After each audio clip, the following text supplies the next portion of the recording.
but proud people of the Empire State. From the financial and entertainment epicenter of New York City to the sleeping and empty small cities and towns of upstate, which once bustled with manufacturing, mining, and farming. We all know from inspiration, history, and nature, we deserve a return to the success and growth of generations past, a birthright being squandered by corruption in Albany, and the depredations of an insecure, scheming mountebank posing as governor, who loathes both us and himself. As liberty beckoned to enslaved peoples behind the Iron Curtain via American broadcasts after World War II, we now say, believe, rise, and join us. Welcome to Radio Free New York. All right, welcome everyone to Radio Free New York. I'm Kevin Wilson, your host for today.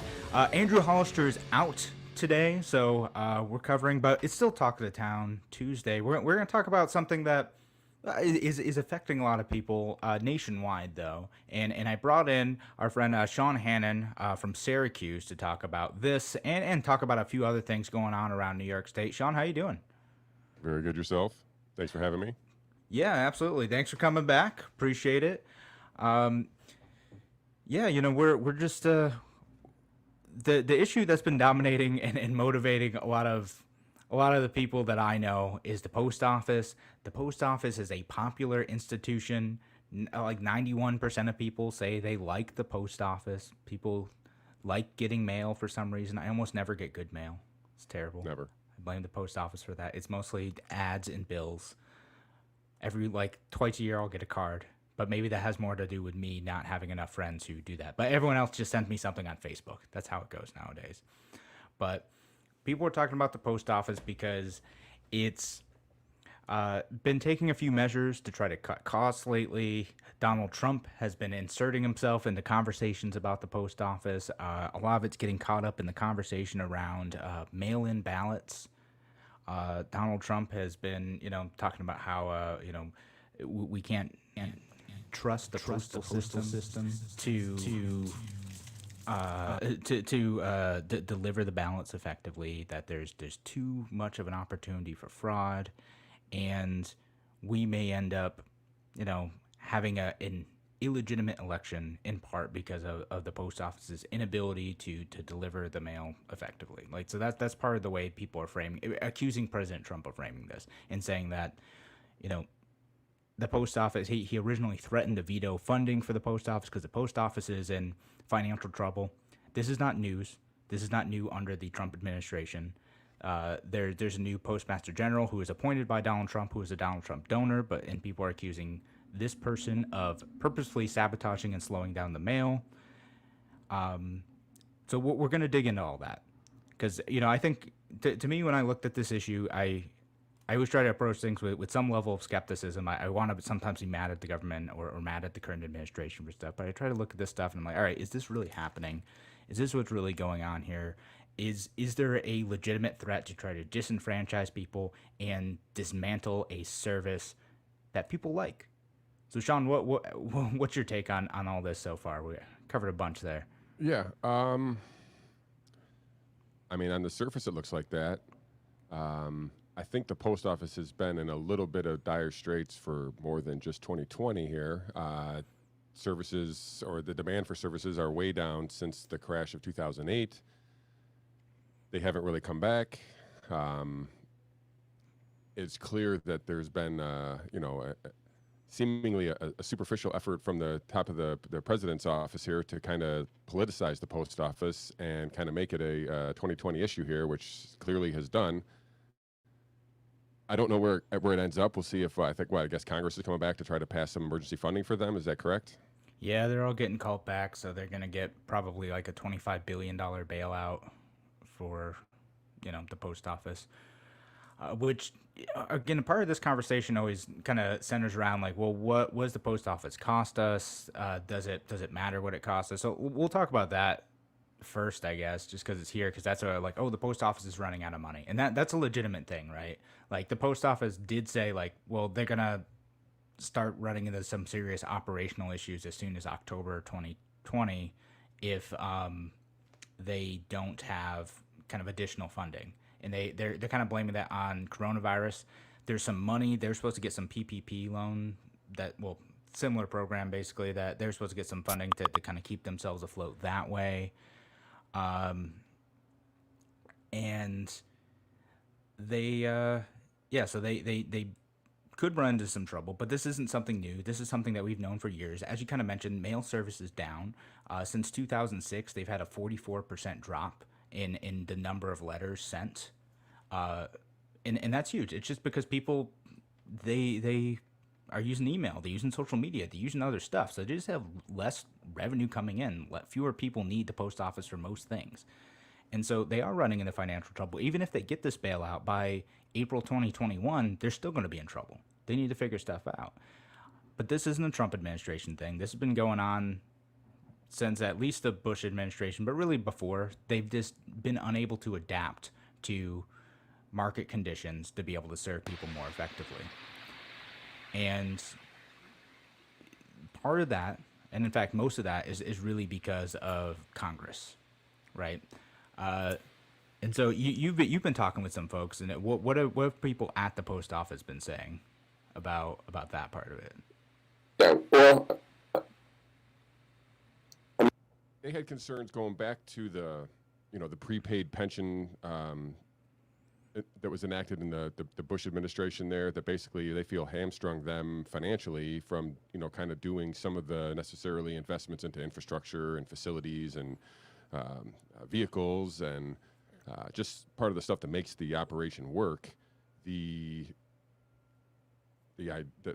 sentiments were that this was destructive to the post office. I do think it seems to be a bit onerous. I don't know anybody else who's kind of prepaying their pension plans like they have mandated out of the post office. And if I'm correct, I don't really think that kind of goes into some escrow account and kind of set aside for the pension. It actually just goes into the congressional slush fund, if you will, and money is spent as money is spent. So I'm not sure that that's an ideal situation for anybody involved. They do seem to think that their job is being politicized by the president. I feel like it probably is. We'll see what happens here in the next couple months here, and if some of this emergency funding comes in and stabilizes the post office here and kind of gets them prepared at least to participate in some form of the mail-in election. I can't believe that there will be a complete in-person election. I feel like there's going to try to figure out some way to have some kind of mail-in participation. Yeah. So, and actually, let me hit that point, because that thing seems to be the main thing. Like, Donald Trump is threatening democracy by trying to intentionally slow down the mail system and sabotage people's ability to vote. Here's the thing: the post office, and I'll post a link to the USA Today fact check on this. The post office said, well, we're not concerned about our ability to be able to deliver mail-in ballots, right? If every single eligible voter voted in the election, it would not actually be all that significant of an increase in mail volume for the post office. Like, it's just not that big of a deal for them. They send hundreds of millions of pieces every single day, each person sending in a ballot. And if it were every single voter sending in a ballot, it would be like it'd be about 30% of what their normal daily volume is if everyone sent in at once. So not a big deal. And the post office itself said, we're not worried about our ability to be able to deliver these things on time. The two things that are kind of messing with folks is, one, the post office has said, we're no longer giving you the discounted standard rate for postal ballots. They're saying, well, if you want to do it on time, you should just send them first class. So that goes from like 20 cents a piece to like over 50 cents a piece, like 55 cents a piece. So for states, that's kind of a big deal, right? So that's expensive. That's something that's not very nice. I get it, but they're saying, well, if you want it to go faster, send it first class instead of standard. This is how it goes. But really, the delay in seeing election results isn't because of the mailing system. Like in New York State, we had to wait weeks to get the primary results after June. But the reason why wasn't because the ballots didn't get to the boards of elections on time. It was because the boards of elections were not prepared to count those ballots in a timely manner. They're just getting all this stuff, and they weren't sure how to process it. States like Washington State, they did it fine. They do all of their voting via mail. So, they're good with this election. So the post office is capable of handling this stuff. But people are accusing the Trump administration of using the post office to disenfranchise folks because they said, well, you'd go faster if you use first class. But really what they're telling boards of elections, what they were trying to communicate was, this is going to take a 2-week round trip because you're using standard mail, and that's just what it takes.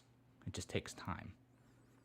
Yeah, and so it seems like we have two issues here, right? I feel like we have this immediate pressing issue with the election with a deadline, and then we have the overall health of the post office, which, you know, was seemingly in decline before this. So obviously they're married this year because we have increased stress on the post office, and we have this increased demand for their service around elections. So they're dealing with less resources and more requirement of their services. So I can see where it is important, but I'm not sure what the answers is. It's just something we are right in the middle of. It's just, I mean, yeah, it becomes politicized when some of this stuff was like already happening and going on right now. And we'll continue this discussion in a little bit here on Radio Free New York. Thank you so much for listening today. We'll be back in just a few minutes.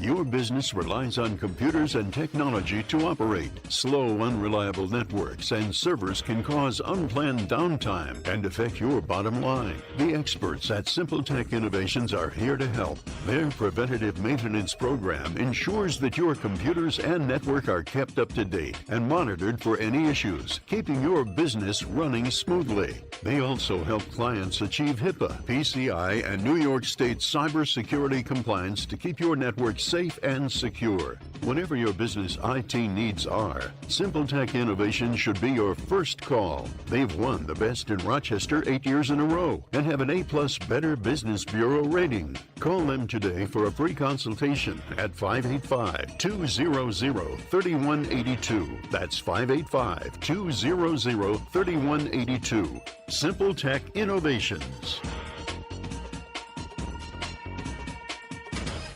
Escape from the everyday to a getaway at Woodcliff Hotel and Spa.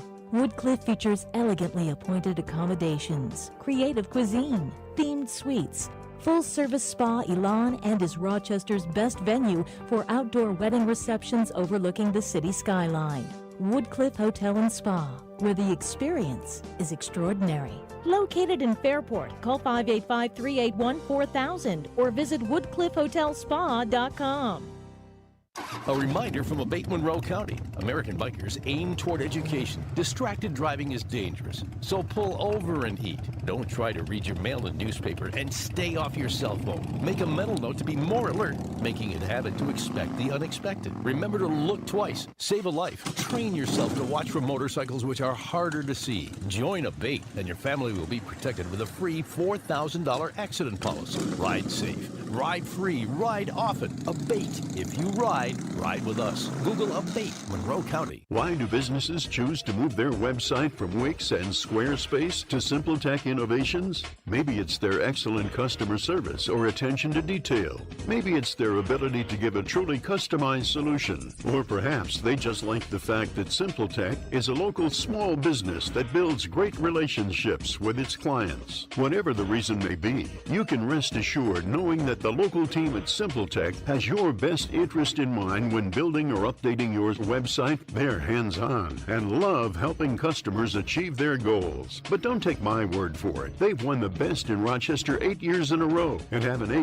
Better Business Bureau rating. If your website doesn't match your dreams or isn't achieving your goals, give the professionals at SimpleTech Innovations a call today for a consultation at 585-200-3182. That's 585-200-3182. SimpleTech Innovations. You're listening to Radio Free New York.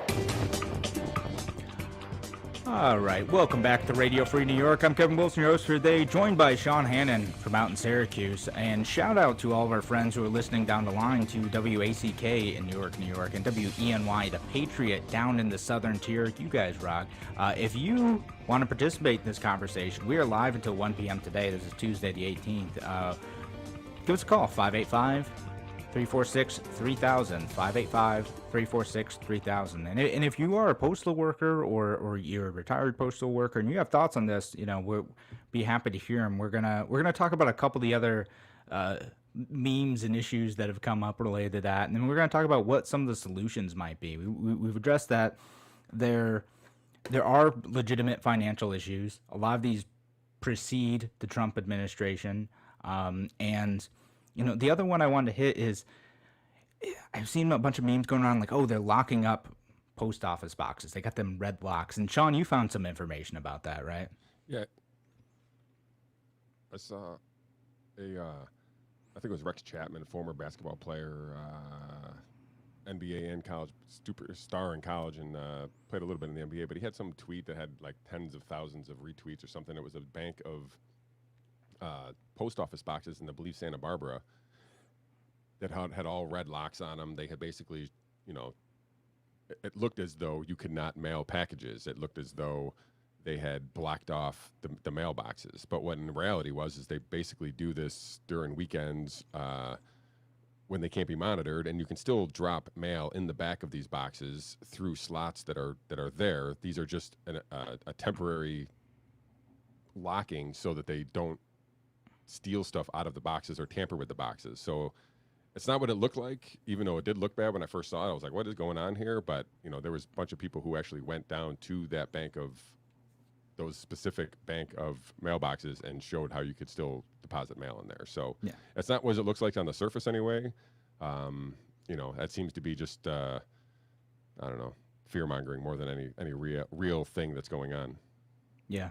And again, I saw that. I had the same reactions. Like, oh, maybe this is serious. I need to dig into this a bit more. But same thing. It's like, yeah, it's just so because people will try to steal like the whole mailboxes or break into them in order to take mail and commit things like identity theft. So that's why they put those on. They're not everywhere. I don't see them around Rochester, but I know, that's if you see those red locks, that's why they do it. It's not to cut off your access. It's just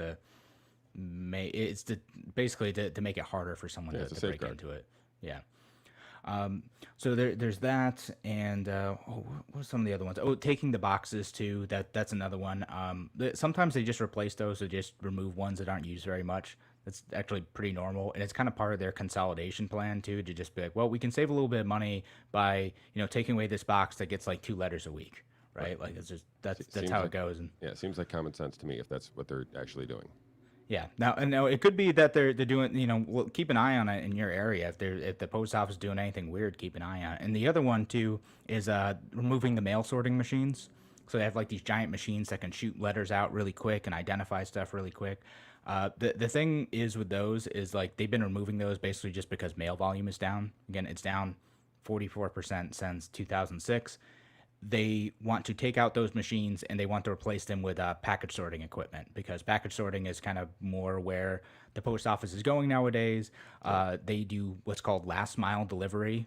That's where the post office makes the most money, because they're the ones who have the access to be able to, and the resources to be able to go and deliver stuff to people's homes indirectly to their mailboxes, so they can do that type of stuff. So companies like UPS and FedEx and Amazon, they contract with the post office and say, okay, we'll get everything to your hub in this one place, and then you finish delivering it.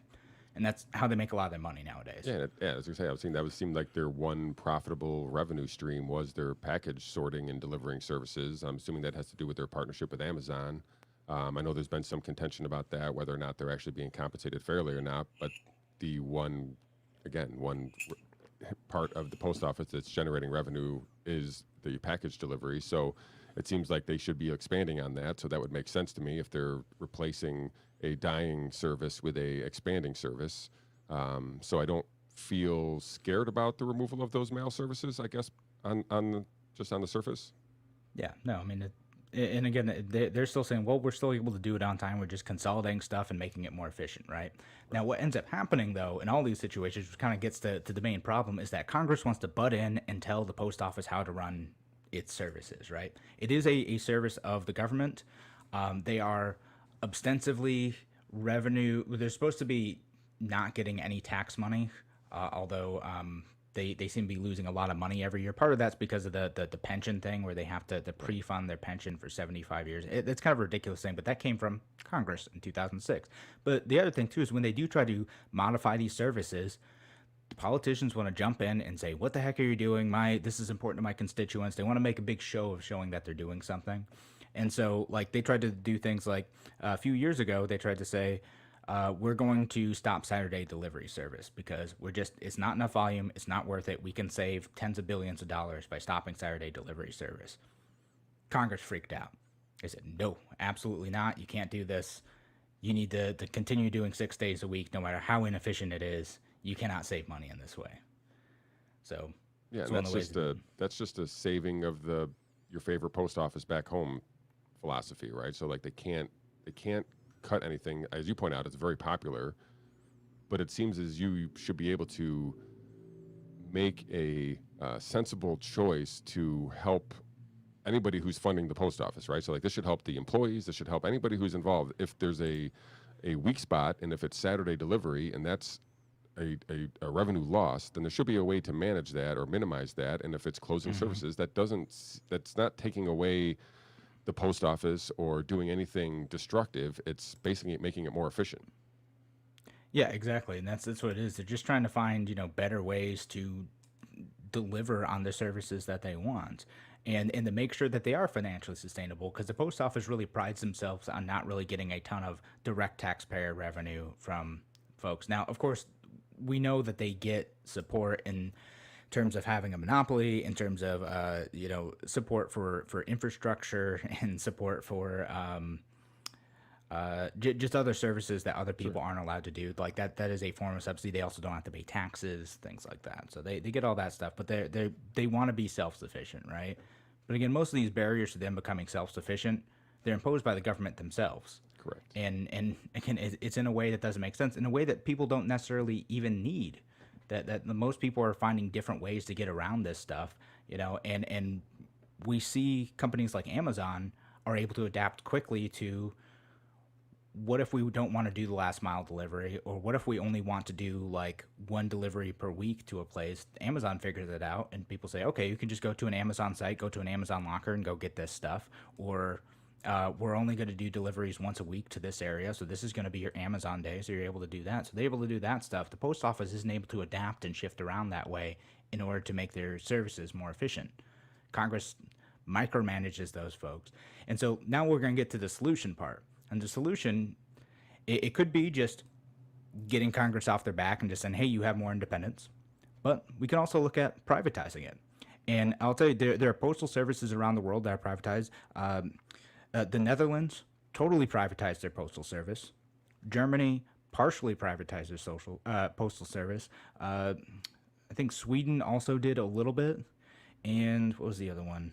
Oh, there's a few. The UK did as well. They partially privatized their postal service. And it's always seems like there was a path for some of this anyway, right? So like if there was a profitable piece of the post office, it seems like that could be something that could be sold off. It could be used to solidify the non-profitable parts of the post office, that last mile part where, again, a lot of these, people are losing money on these last little bits of delivery here, but the post office is there to ensure that they're still going to maintain service, and we still need that. So I feel like starting with giving them some independence would at least get the ball rolling towards a potential privatization or at least a partial privatization. That was one of the sentiments of one of the carriers who I talked to yesterday was basically cut us loose, let us kind of do our thing, talking about that micromanaging. Not only did the prepaid pension be mandated, it's invested in government bonds, right? So like the floor is really low, I guess, if you trust the government bonds, but like they could have invested that better and more profitably and had more revenue even. So to your point, that was just another bad piece of micromanaging of Congress that just piled on top. So that there was even though they had to fund this now, and a lot of this is invested in government bonds, which is just very, very limited. Yeah, right. I mean, and right now the post office has something like, I think it was like $50 billion non-funded liabilities, and most of that it's their pension fund or whatever. It's not quite a pension in the normal sense, but basically a pension fund, right.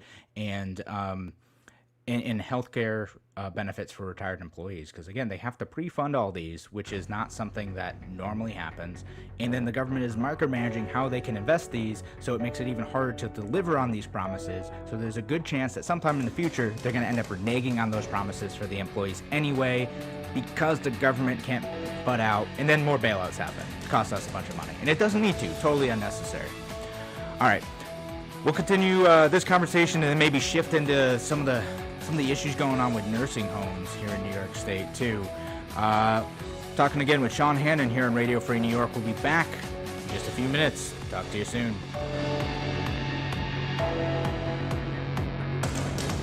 More than twice the power. More powerful FM 92.1, FM 95.5 West, and 1040 AM WYSL Avon Rochester. Here's the latest forecast from the News 10 NBC Weather Center. Tonight we're looking at partly cloudy skies with temperatures dipping into the mid-50s overnight. Tomorrow, plenty of sunshine and dry conditions, cooler, lower 70s for the high, remaining dry not only for our Wednesday, but for our Thursday and Friday as well. By the time we get to Friday, temperatures will be back into the 80s, and this weekend, the next chance of rain will be Saturday night into Sunday. This is Samantha LaRocca for WYSL. Earlier this month, in an interview with National Public Radio, the leader of the abortion business Planned Parenthood, Alexis McGill Johnson, said, quote, "This is literally a life and death election. We felt like we can't endure another 4 years of Trump," unquote. Much of Johnson's concern is about the Trump administration tightening Planned Parenthood's access to tax dollars. Planned Parenthood announced their endorsement of Joe Biden and pledged $45 million to elect pro-abortion candidates in local, state, and national campaigns. The Supreme Court ruling Roe v. Wade holds that because preborn boys and girls are not viable outside the womb, they can be aborted. If it is true that Planned Parenthood is not financially viable outside of the womb of government funding, then perhaps government is simply exercising its right to choose. For a full transcript, go to realabortionnews.com. This Real Abortion News Update is sponsored by Compass Care.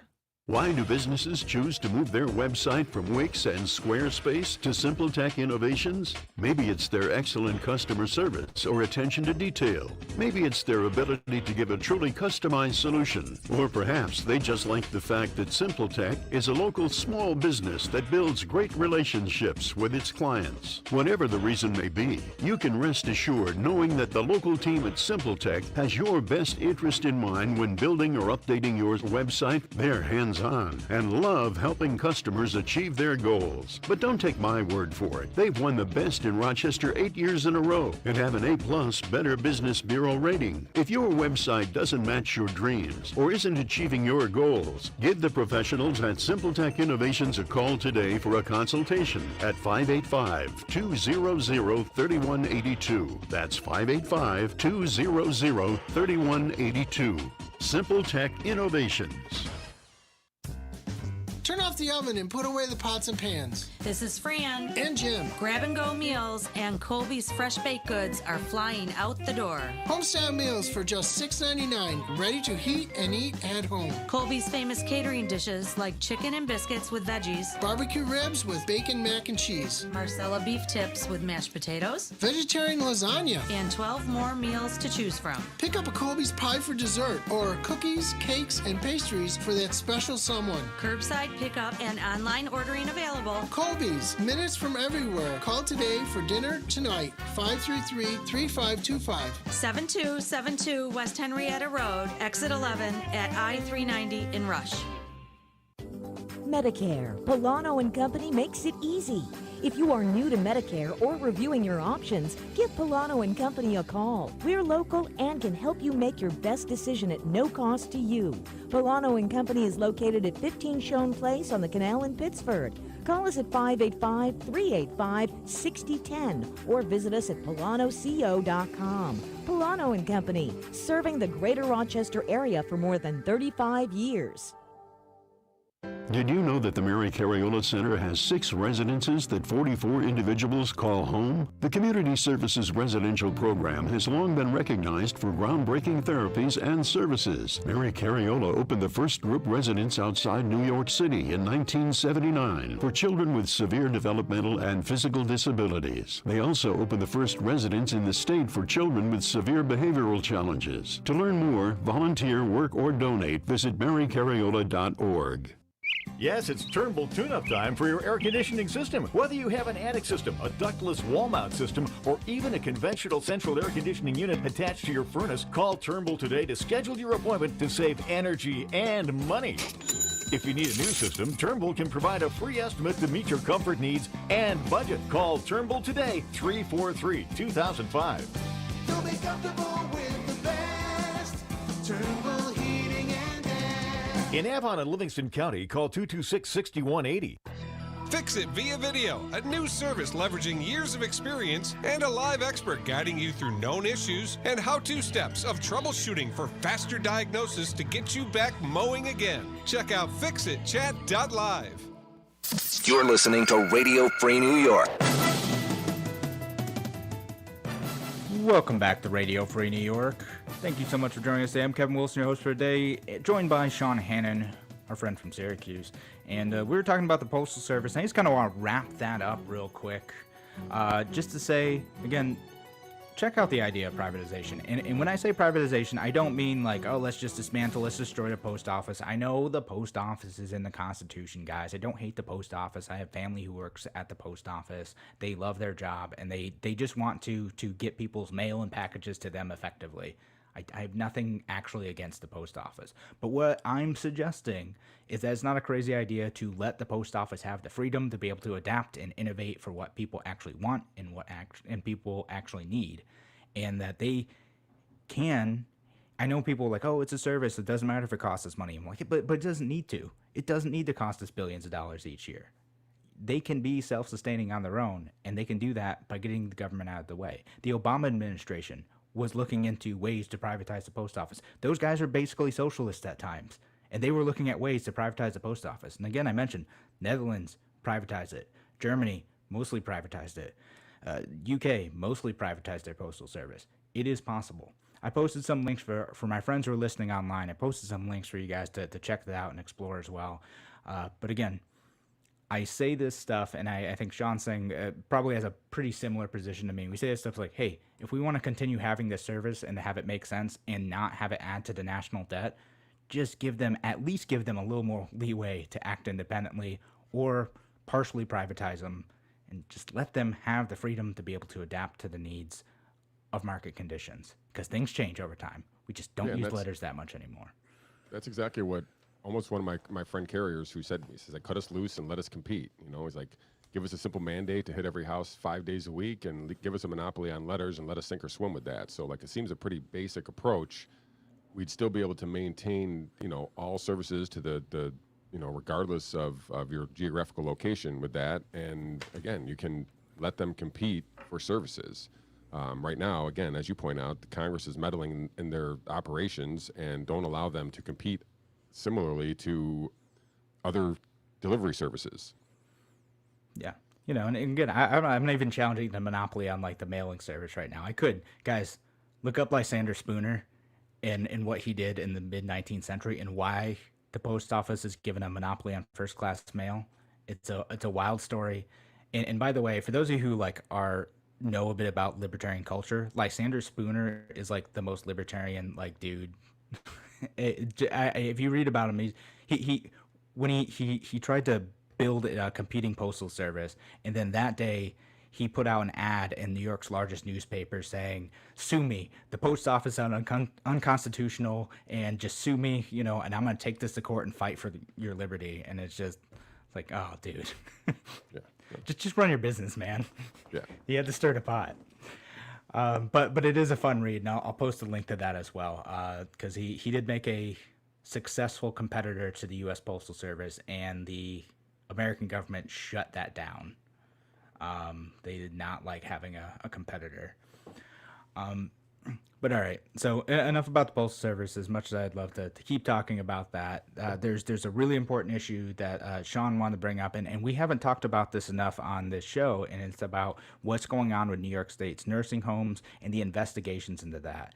And of course, you have an interesting article from ProPublica on it, but he didn't want to mention that the Governor Cuomo keeps insisting that we don't need to do an investigation on, that there's no need to, that we need to just kind of move along, and we don't need an independent investigation of this.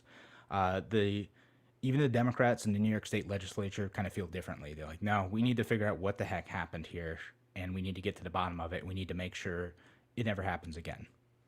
So, Sean, tell us what so you this article kind of found. outlines some of the background of this going back, to March here.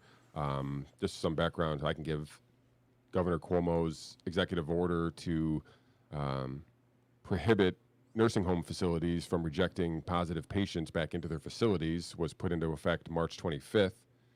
There was an alteration to that order, I believe, end of April, that allowed facilities to reject patients if they were not prepared to handle the COVID positive patients. And then they rescinded that order, or the governor rescinded that order on May 10th, I believe, 7 weeks after he installed it. The damage was done at that point. At some point in mid-April, the state stopped counting or tabulating nursing home deaths like they were previously, and any person who had contracted the virus at the nursing home and then was later transferred to a hospital and died was not counted as a nursing home death. They were counted as a hospital death, thus distorting the overall nursing home deaths, which right now I think sits at around 6,600. There are thoughts that that is upwards of 20,000. So there's at least a 1,600-ish number that's out there as a bare minimum of additional nursing home deaths.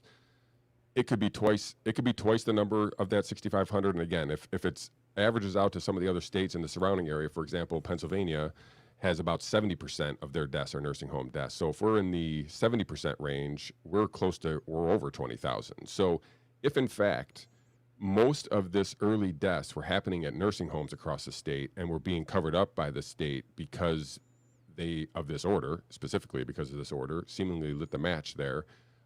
They've been covering it up ever since by distorting this number, giving us this distortedly low number. And even the governor last week boasted in some press conference that, hey, somebody questioned him on this at the press conference, and he said, hey, we're 35th. Talk to the other 34 states ahead of us in nursing home deaths. But in all reality, we're number one in nursing home deaths, and that number just is not calculated correctly because he's been covering it up with this. Well, he hasn't been covering it up. The state has been covering up that number. I'm assuming they have a number, even though they won't report it until they say they have an accurate number. They must have a ballpark number. And to your point about the Democrats coming, after Cuomo about this, they attacked the health commissioner Zucker in one of these hearings and basically asked him, do you have a ballpark number? We know it's not 6,500. Is it 8,000? Is it 10,000? Is it 15,000? And that guy would not answer. So I'm not going to give you a ballpark number until he has an accurate number. But what this has done is left us kind of gone blindly here. So either we did something so right and we protected our nursing homes that we're only 35th and the rest of the population suffered and we had a distortedly high population of deaths outside of nursing homes. I don't think that's true. I think what's more true is that we had a rash of deaths in nursing homes, upwards of 15 to 20,000 deaths, which fueled the whole pandemic.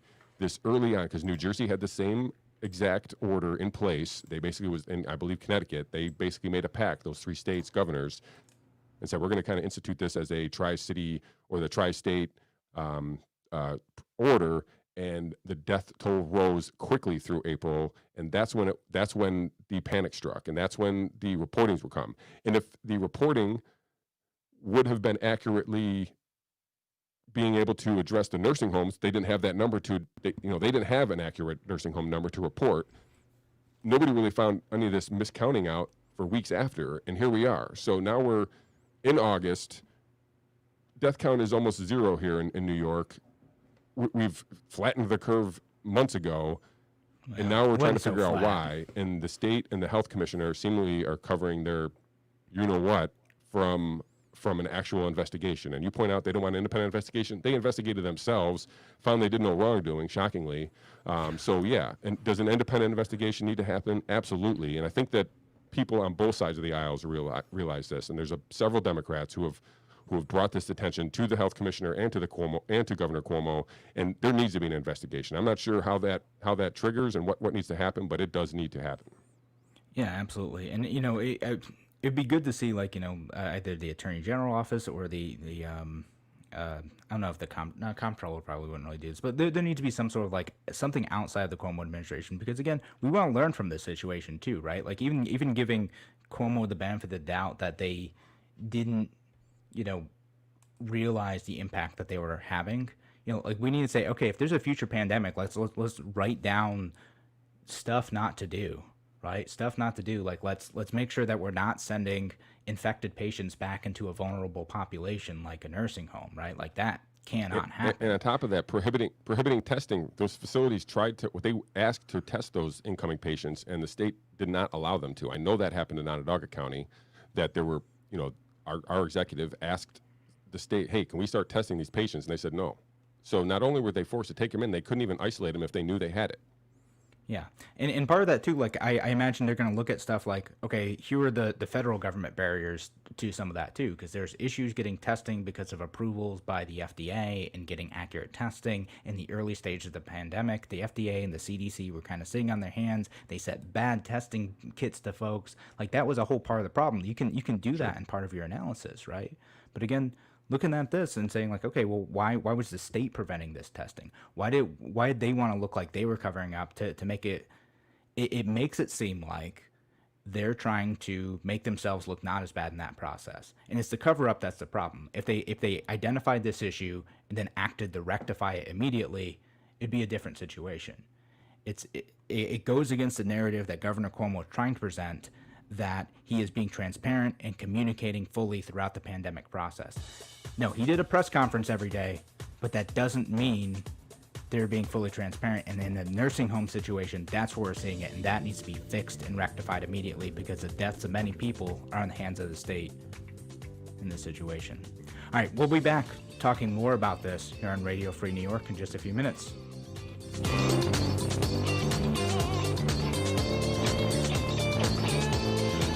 Why do businesses choose to move their website from Wix and Squarespace to SimpleTech Innovations? Maybe it's their excellent customer service or attention to detail. Maybe it's their ability to give a truly customized solution. Or perhaps they just like the fact that SimpleTech is a local small business that builds great relationships with its clients. Whatever the reason may be, you can rest assured knowing that the local team at SimpleTech has your best interest in mind when building or updating your website. They're hands-on and love helping customers achieve their goals. But don't take my word for it. They've won the best in Rochester 8 years in a row and have an A+ Better Business Bureau rating. If your website doesn't match your dreams or isn't achieving your goals, give the professionals at SimpleTech Innovations a call today for a consultation at 585-200-3182. That's 585-200-3182. SimpleTech Innovations.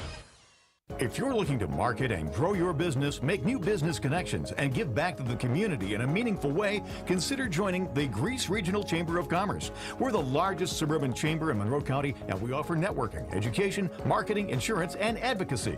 You do not need to live or work in Greece to join. Our members come from throughout the region. In short, we're better together, and together, we're moving business forward. Visit greecechamber.org or call 585-227-7272 to join today.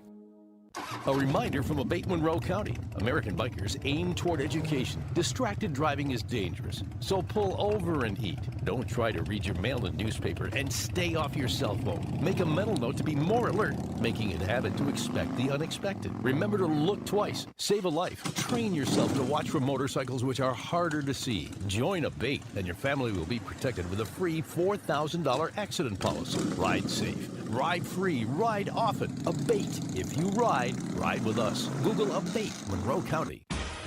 Your business relies on computers and technology to operate. Slow, unreliable networks and servers can cause unplanned downtime and affect your bottom line. The experts at Simple Tech Innovations are here to help. Their preventative maintenance program ensures that your computers and network are kept up to date and monitored for any issues, keeping your business running smoothly. They also help clients achieve HIPAA, PCI, and New York State cybersecurity compliance to keep your network safe and secure. Whatever your business IT needs are, Simple Tech Innovations should be your first call. They've won the best in Rochester 8 years in a row and have an A+ Better Business Bureau rating. Call them today for a free consultation at 585-200-3182. That's 585-200-3182. Simple Tech Innovations. Radio Free New York. Welcome back to Radio Free New York. I'm Kevin Wilson, host today, joined by Sean Hannon from Syracuse, and we're talking about what's going on with the nursing homes. And actually, related to what we ended talking about, you found a good quote from one of these, was a press conference with the Health Commissioner Zucker. Yeah, so this was back. They had a couple Senate hearings on this nursing home.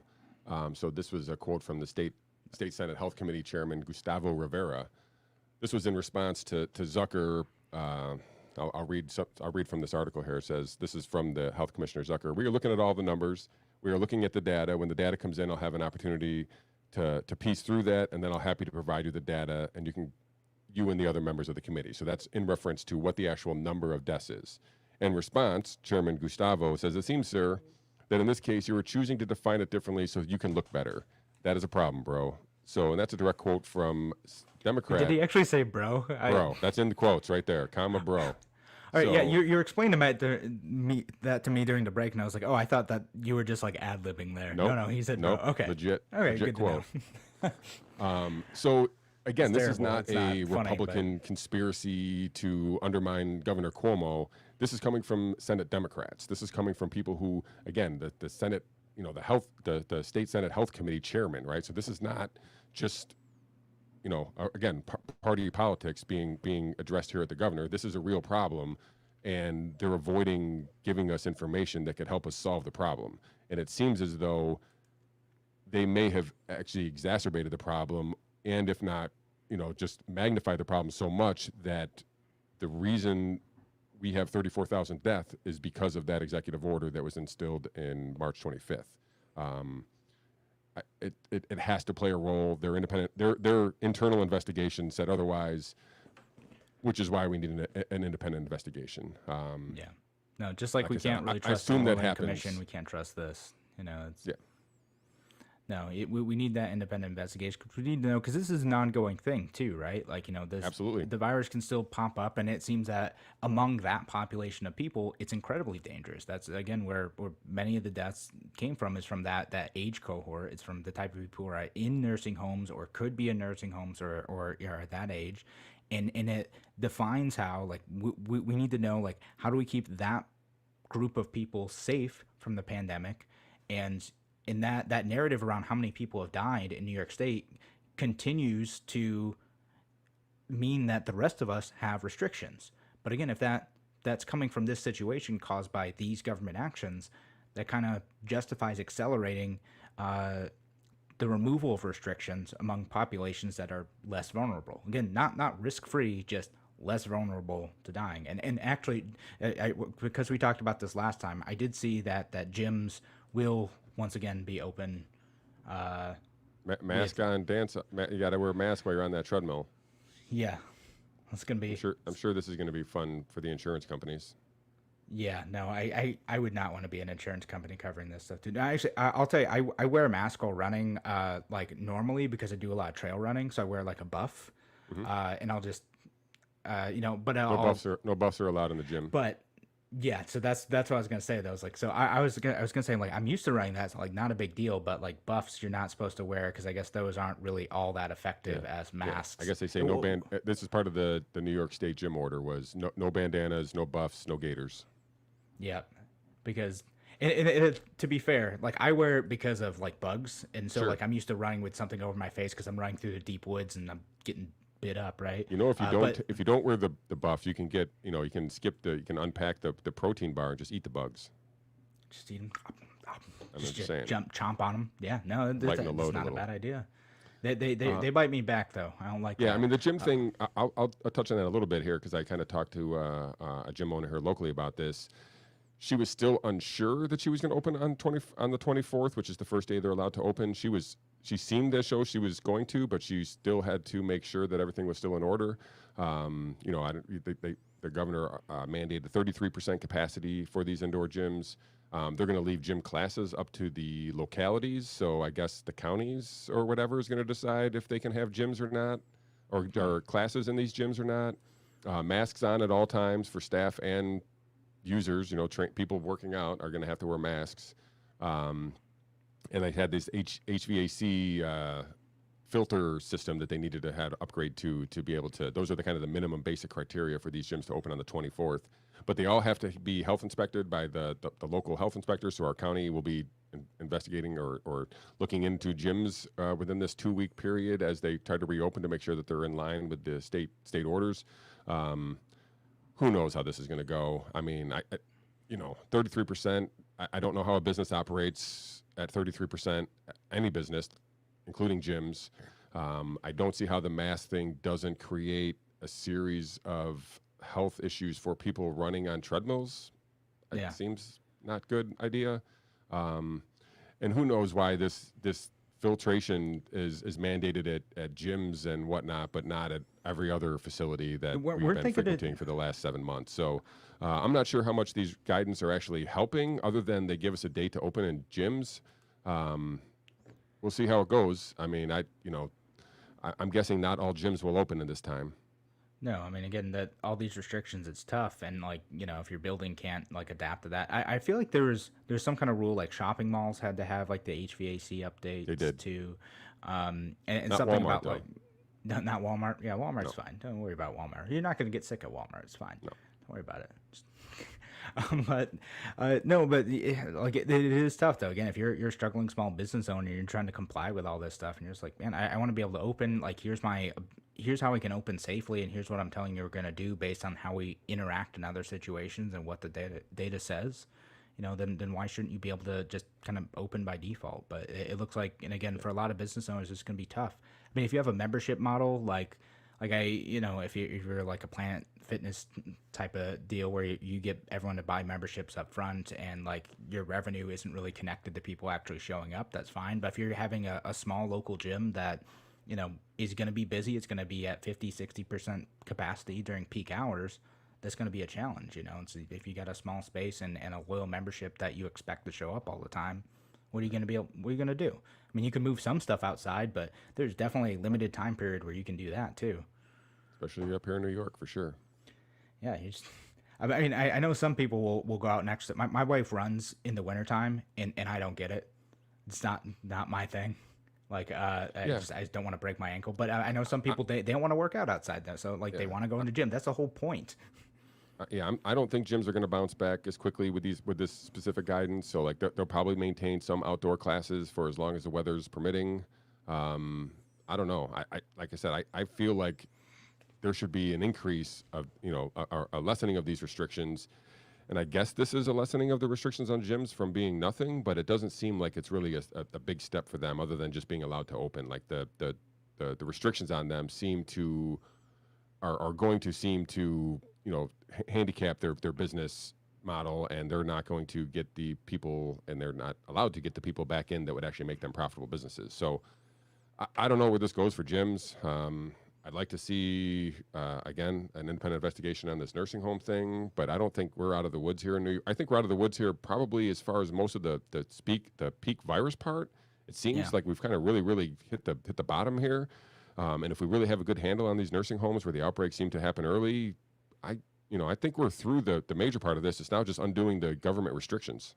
Yeah, right. It's taking the next step. How do we get back to normal so we can actually, before New York State goes totally broke more than it already has, and before the people in New York State decide to flee because we're not able to live and work the way that we want to be able to. because the government restricts us so much. Yeah. All right, so we're about out of time. Sean, before we go, thanks again for joining. And where can people find you? Because you're out doing other stuff too. Yeah, you can check me out. You can check me out, podcast Sports, Clicks, and Politics at all your favorite podcast services. We do a live show on Facebook every Monday, 12 to 1, so you can join us there. And Kevin, I appreciate you having me on again. Yeah, thanks again, Sean. So, all right, we'll be back tomorrow here on Radio Free New York at the same time. I'll talk to you then. Have a good day.